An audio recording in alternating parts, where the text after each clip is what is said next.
The British people have spoken, and the answer is we're out. 10 years ago, the British public made history. The UK has voted out.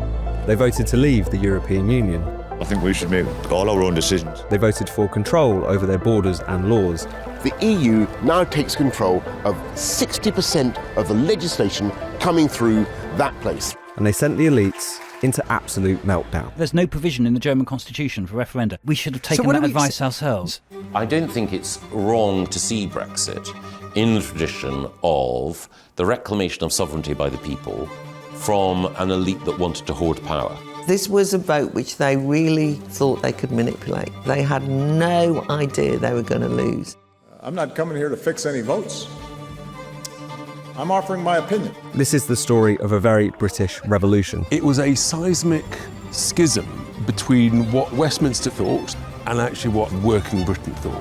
And the shameful attempts to thwart it. We have voted, and we have voted to come out. If it was the other way around, there wouldn't be a question about it. They were actually capable of usurping democracy. We must stop it, and we will.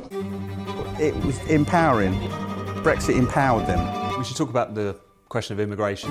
I mean, that was surely a betrayal. Let's start at the beginning. 23rd of June, 2016. The day of the referendum and the calm before the storm. So, Michael, you were one of the leading lights behind Vote Leave. Let's go back 10 years to referendum night itself. At 10 o'clock, the polling stations close after weeks, months, years of argument. At what point did you realise that Brexit had got over the line? Well, I actually went to bed relatively early that night, just before midnight. And at that point, I thought we'd lost. At that point, I thought that Remain had won, but I thought that whatever the argument, the next day would be busy. So I thought that there's nothing I can now do. It's been a long and exhausting campaign. I'll just get some sleep. I was at the Wellington Education Festival. Such was the atmosphere around Brexit that all of those teachers and educators and educational journalists had actually been making fun of me the whole day of the referendum on the basis of, oh, it's all right, Claire, you'll be allowed back into our tribe of good liberal thinkers after tonight. That's how convinced they were, and they kind of mocked me and so on. We put the newspaper, the Times, to bed, and I went down to a bar just behind the European Commission Burley-Moore HQ called the Funky Monkey, a horrible place. And I was having drinks with lots of mainly British civil servants, and they were being really unbearably smug. By this time it was getting on, and they had the Sunderland result. The total number of votes cast in favour of Leave was 82,000.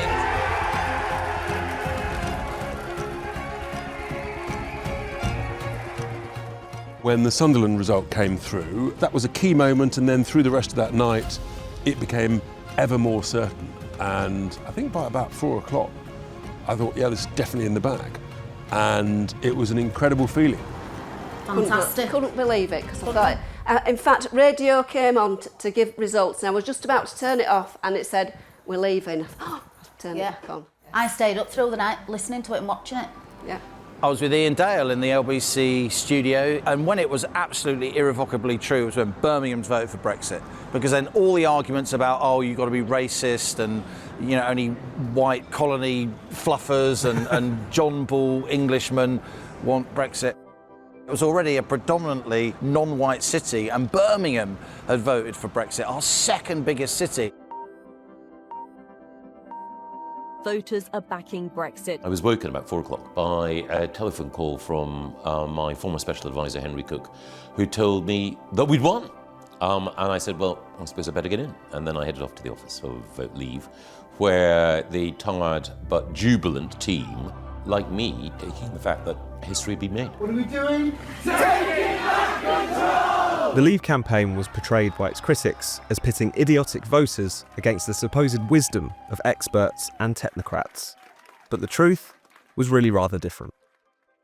And of course, you produced one of the most infamous quotes, or half quotes, of the campaign, when you said on Sky News, if I remember correctly, to Faisal Islam that I think the people in this country have had enough of experts. That's the bit that's quoted. The bit that often isn't quoted is that particularly those from organisations with acronyms who have gotten things wrong. From organisations with acronyms saying that they know what is best and getting it consistently wrong. Because these people are the same ones who've got consistently wrong. This is proper Trump politics, this, isn't it? No, it's actually a faith in the... Oxbridge Trump. On reflection, I tend to think you're probably right on both counts, whether it's the full quote or the half quote. People had enough of experts who had gotten so many things wrong over recent years, but also that people realise that the experts, the policymakers, what have you, they can try to inform public debate, but they don't get to decide. And I think that's kind of what came out of that campaign. I couldn't agree more. So initially, I was a bit sort of irked that people would only quote the first half of what I said. Because as you say, what I was trying to do at the time was to make a point about economic forecasting, to make a point about organisations like the IMF and others. Actually, however, I'm now ready to own the first half of that quote completely, because it's not that I disdain expertise, but the idea that because you're an expert in one domain, that your voice should automatically carry more weight than those of other citizens in other areas, that's quite wrong. In a democracy, we trust to the judgment of the sovereign individual. We don't say, listen to this person because of their academic qualifications or their professional eminence and merely accept what they say. That is, if anything, a pre-Reformation view. It's basically saying the magisterium have laid down what truth is and submit, and I think that's wrong. I spoke to Michael Gove yesterday, and of course his oft misquoted line about the public have had enough of experts was thrown back at Brexiteers. What do you make of that particular claim that this was a rejection of expertise, of the cool-headed people who should govern society, that it was a kind of maddening moment in some respect? Well, I mean, there certainly was a sense in which people recognised that there was the lining up of experts. The UK would not recover from Brexit's impact on growth for the next 15 years. Brexit be bad news for London's bankers and lawyers. Let's hear from the panellists. Every single major institution all voted as one or spoke as one. And I think what people started to feel was, well, is this really expertise or is this really the establishment gang? And also people did feel, I think for the first time, that they should find out themselves. So my mum was in a care home in North Wales and I went to visit and I got met by some care workers at the door. Can we have a word with you after you've talked to your mum? And said, we've been having a row in the staff room about tariffs. I thought, oh my God, tariff policy in the EU. We had a long time to think about it, and I think a lot of people would have thought very, very carefully about what we were going to do and what we were not going to do, and I did the same. People went off and read. They got excited, they took it seriously, and in some ways, once you liberate people to do that, then threatening them with all sorts of Armageddon and fear just didn't really work, because people thought, no, well, why don't we change things? I think that because we're in the European Union, we've been able to get people from abroad to invest in our industries, and that has helped create jobs. If you look at the Brexit campaign, it was an establishment campaign that basically told the British people, you know, there is nothing better than this. Do as you're told. The entire political elite of this country, the political class, was telling the working class, we want everything to stay the same. And the same didn't look very good to working class people.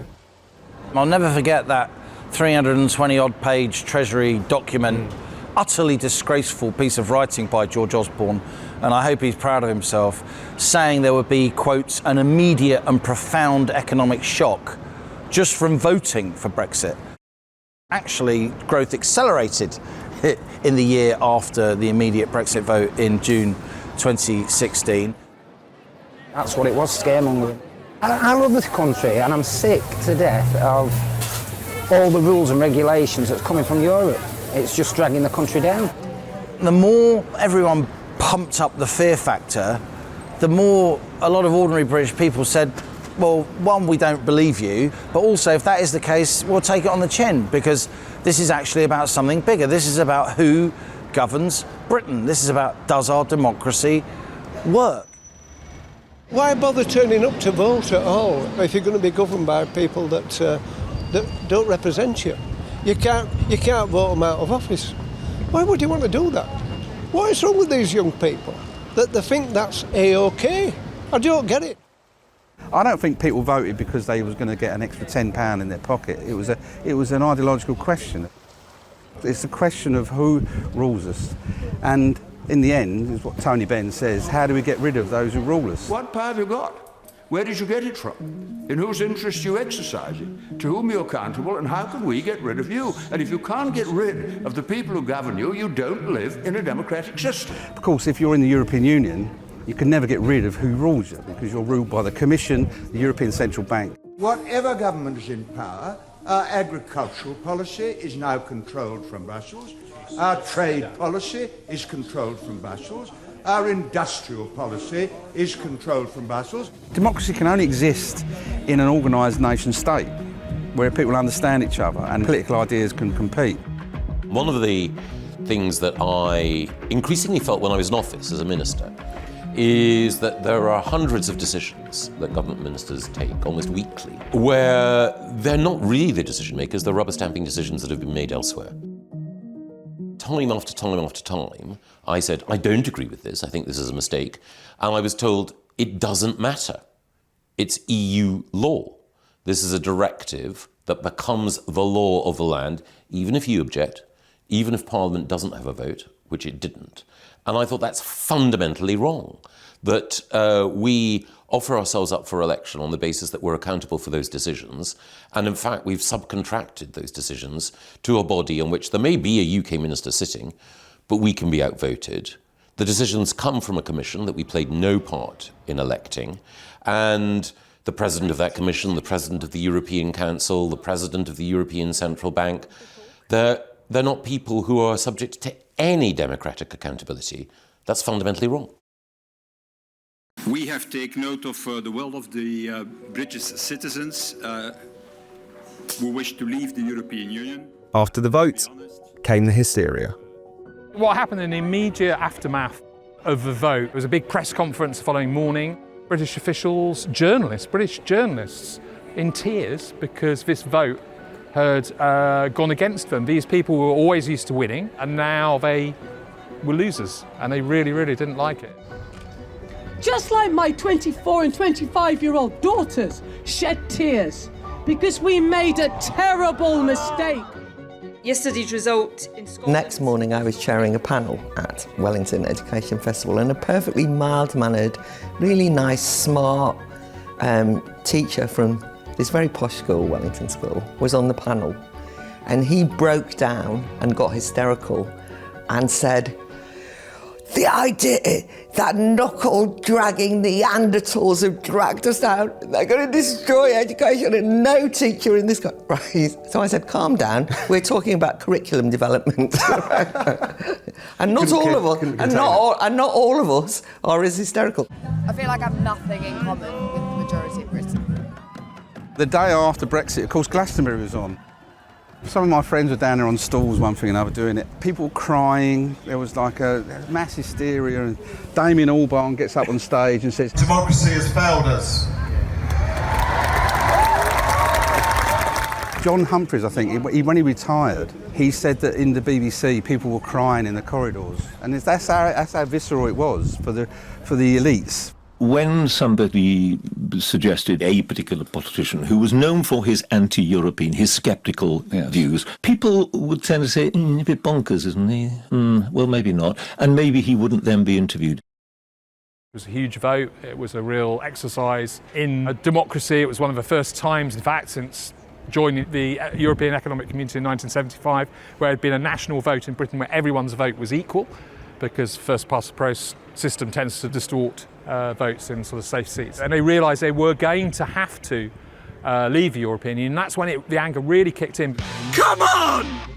You voted for Brexit! You voted for him! For fear, for hate, for prejudice, for the bigots! I'm stunned, I'm shocked, ashamed! The most heinous, the most disgusting, despicable moment of my life! I'm sorry, but I do believe they were stupid. Stupid thing to do. It's called democracy, Will. People have voted, the democracy Will. in this People place. have voted, Will. For anybody else here who works in London, who would be serving our coffee in Pret? You're a minder, aren't you? No, I just ask questions. We've got the right to rethink. You're here completely naked in front of all our crew and everyone here. I am, and with my message, Brexit leaves Britain naked. Yeah, unfortunately, we've had to blur that. We'll show them our determination that we are going to stop Brexit. The vociferous bigotry that was displayed by the establishment thwarted was something to behold. And I think it is true that we thought that there would be a kind of snobbish anti-working class prejudice in the private men's clubs but actually, now they were saying it on television. Now they were saying it everywhere. It makes more sense to be part of that power bloc called the European Union. Add to that the civilising effect of some of the social legislation that has been ushered in by the European Union. This was a vote which they really had thought they could manipulate. They had no idea they were going to lose. And the strop and the panic when they did meant that we realised just how superficial and shallow their commitment to democracy was. I remember people complaining to me about how the value of their house in Ibiza had dropped as a result of the Brexit vote. It didn't seem to me to be the most compelling argument against strengthening our democracy. I think for a lot of the population, that was when the scales fell from their eyes and they lost their innocence, they lost their deference, and they realised that the people in charge, the so-called clever people in charge, the people they elect, they were actually capable of not just ignoring but usurping democracy. Almost as soon as that vote was delivered, the elites were in open revolt against it, whether it was members of parliament saying that they should scupper it. I confess I am undoubtedly a hard-line Remainer.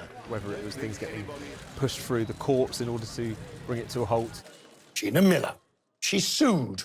She sued the government. Largest democratic mandate ever handed to the political class in this country, and yet they seemed almost casual in their attitude to thwarting it. What do you think that said about the people who ruled over? Well, initially, of course, you had Theresa May became Prime Minister. Brexit means Brexit, and we're going to make a success of it. For a while, people trusted her on that word. Get on, negotiate it, work it out. And through 2017, she just maintained that line. And then really the penny dropped with everyone in early to mid-2018. On stage, MPs from all parties joined celebrities and business people. By which time the second referendum campaign was in full flow. Our options must include campaigning for a public vote, and nobody is ruling out Remain as an option. Eventually it was the Labour Party who led the charge for a second referendum. Yeah. What do you think it said about the fact that you had the party that was founded to represent the working class trying to thwart a vote that was in large part delivered by the working class? Well, it was one of the paradoxes. The Labour Party, for most of its life, has been Eurosceptic. Its hallmark isn't free trade among its members, but a common external tariff against the rest of the world. Throughout its history, right up until the late 80s, the Labour Party was, as a whole, sceptical of the European project. But then Jacques Delors and the belief that the social chapter could restore some of the centrality of trade unions to the life of the economy that Mrs. Thatcher had eroded, that contributed to a shift. Of course, the chairman or the president of the Commission, Mr. Delors, said at press conference the other day that he wanted the European Parliament to be the democratic body of the community, he wanted the Commission to be the executive, and he wanted the Council of Ministers to be the Senate. No. The trade union movement were told if the trade unions supported all the treaties, if they supported the single currency, if they supported Jacques Delors, if they supported everything, they would get full employment and the weather would improve. It's easier to believe in a bigger entity than actually do something for yourselves. There's not a belief that trade unions or the labour movement or the working class can change society. And I don't think that's true. I think the working class have already changed society by voting for Brexit.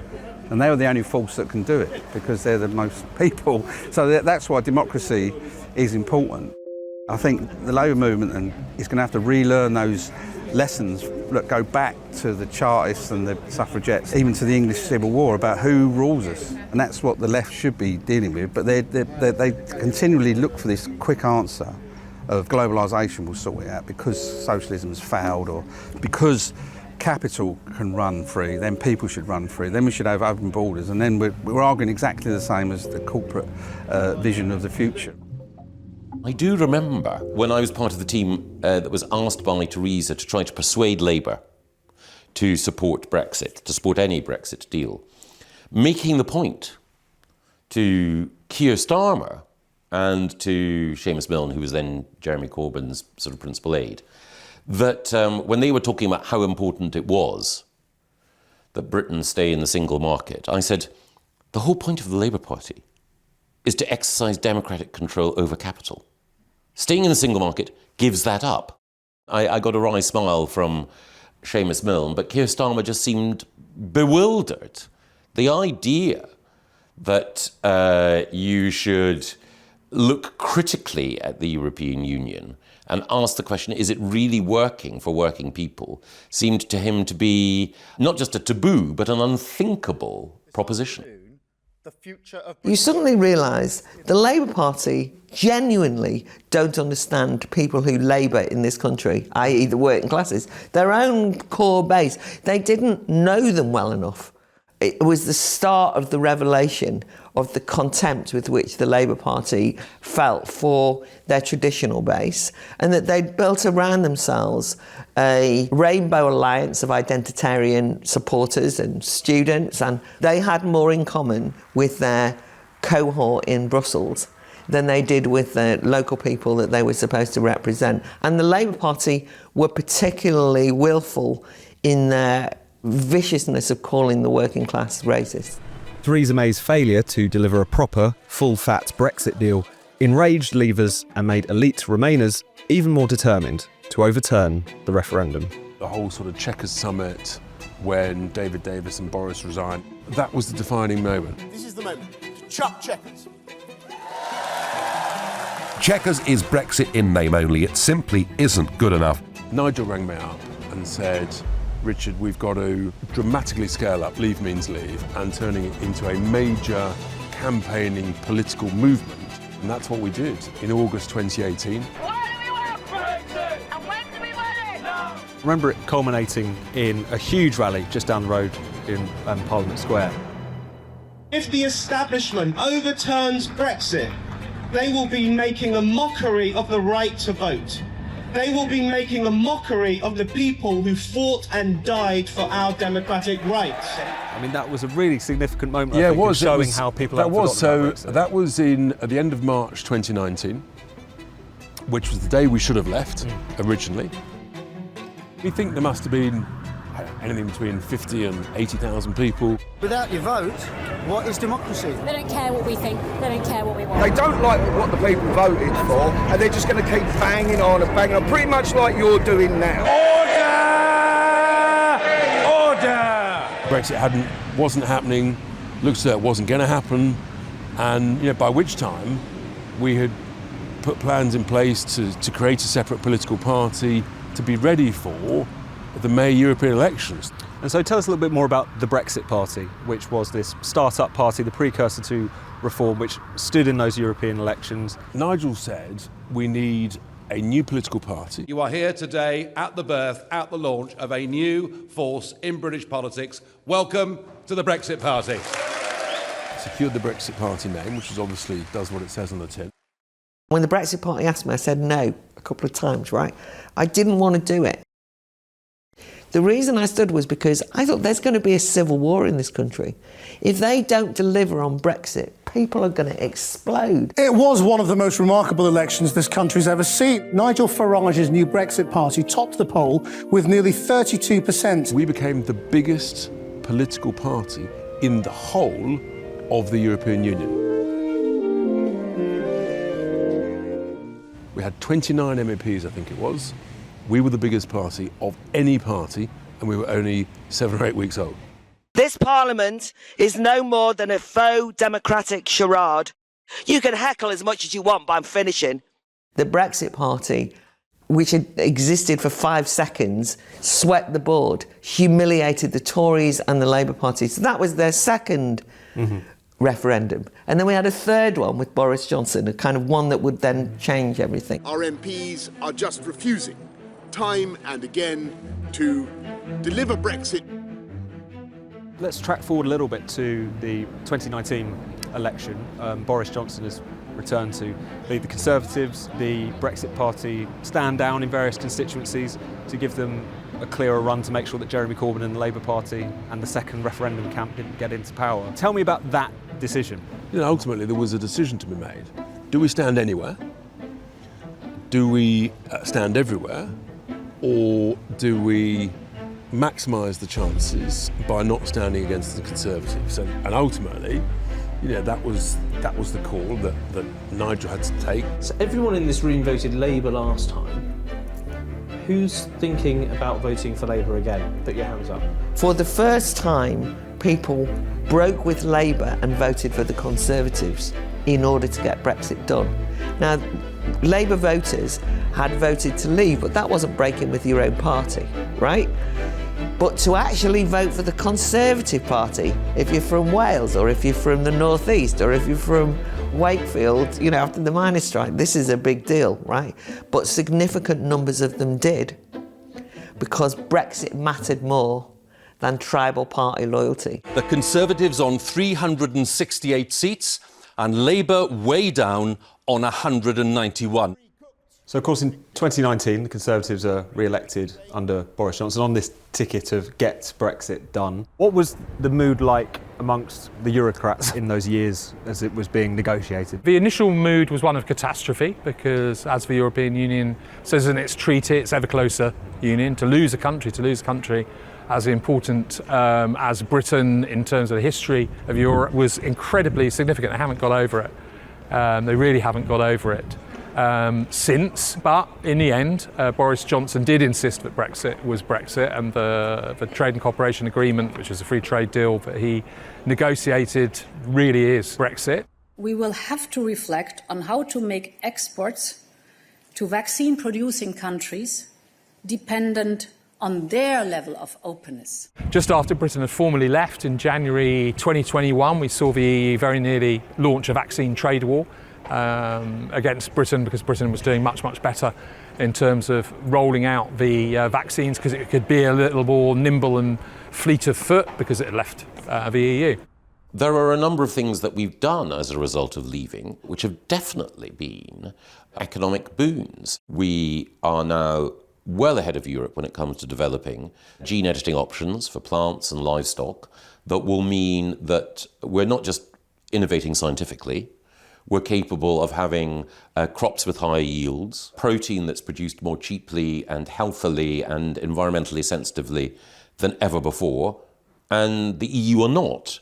Similarly, there's a big debate, of course, about artificial intelligence and how it should be used, its deployment and so on, but we are in a far stronger position because we're outside the EU's regulatory orbit.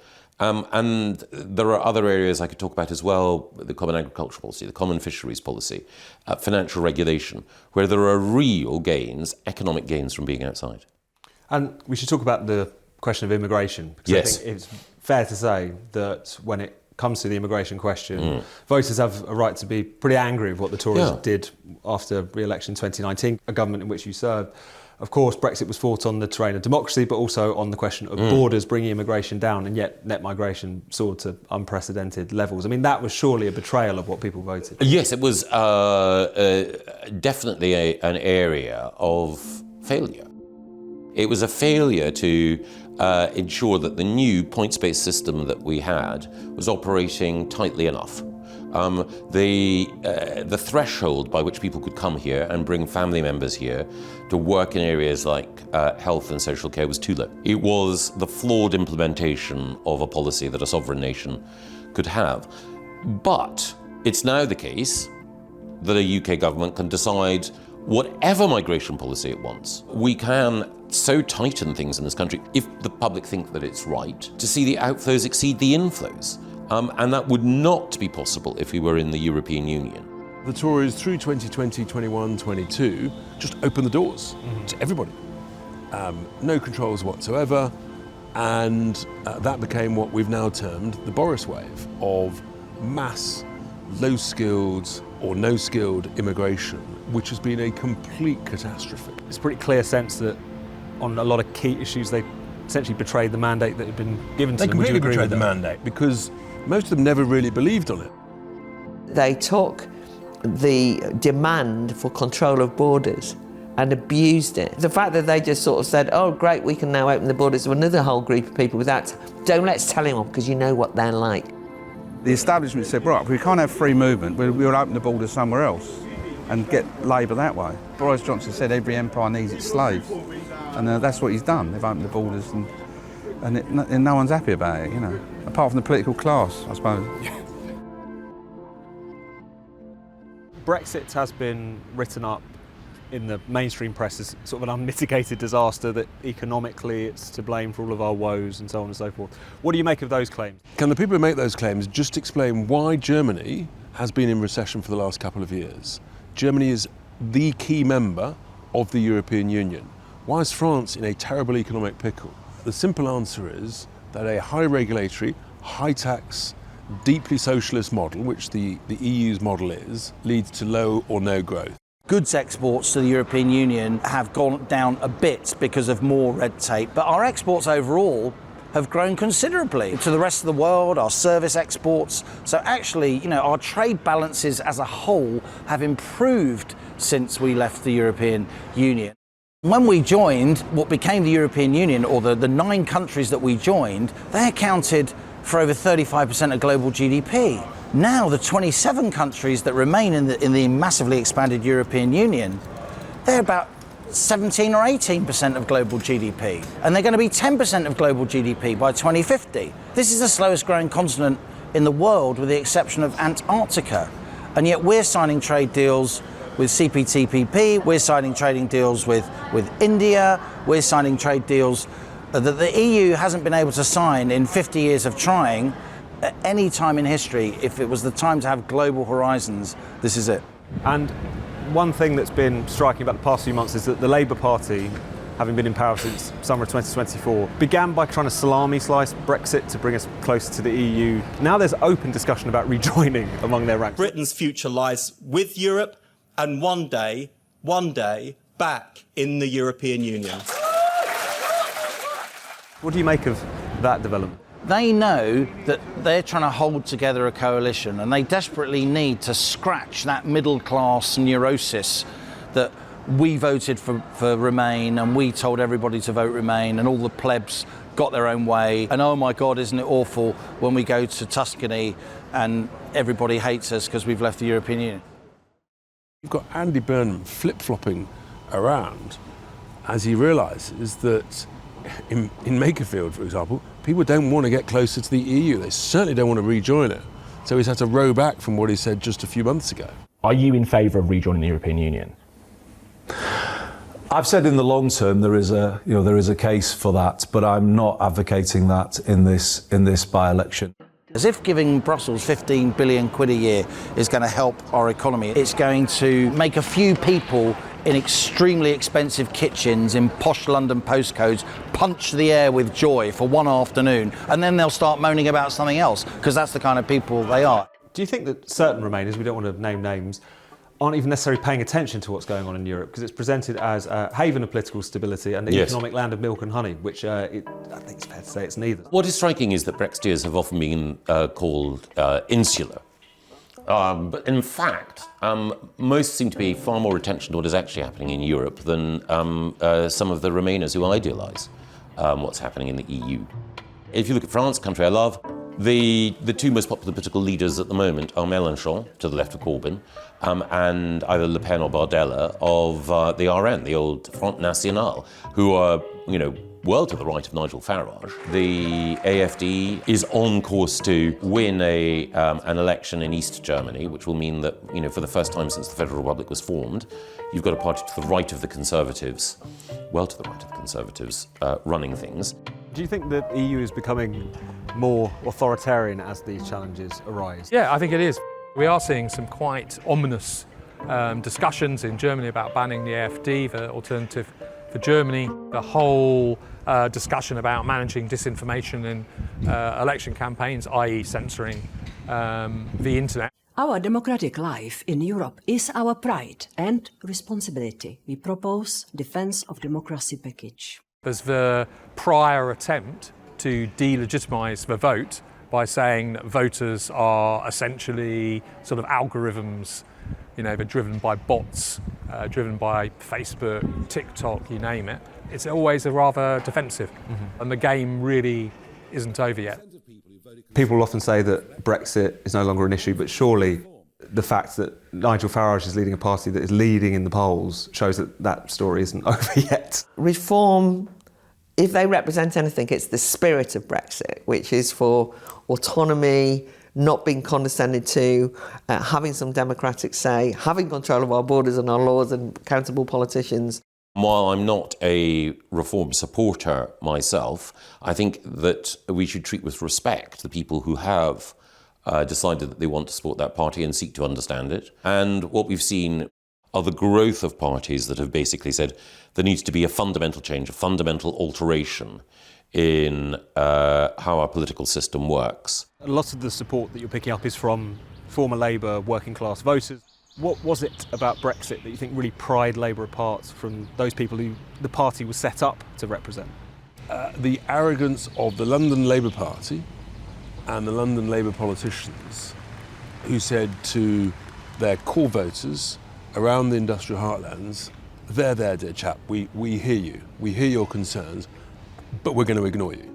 It has been nearly 10 years since the UK voted to leave the European Union. Reshape not just the United Kingdom, but politics around the world. How do you think Brexit should be remembered now that we're facing this 10-year anniversary?